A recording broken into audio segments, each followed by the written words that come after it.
Na pia kadhalika nayazungumza maneno haya kwa sababu ya muktadha wa hali tuliyonayo hivi sasa. Mbeleni katika nchi yetu tunaingia katika uchaguzi mkuu. Mambo ya uchaguzi mkuu mimi si mazungumzo yangu ya leo.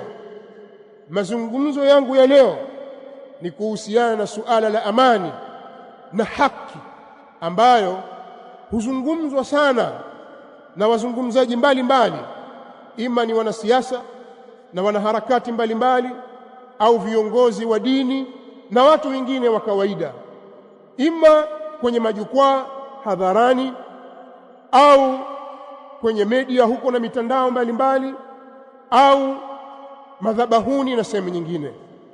Watu hulizungumzia suala la amani kwa fujo, na wengine wakalizungumzia suala la haki kwa fujo, bila ya kuliwekea katika utaratibu na mpangilio wake.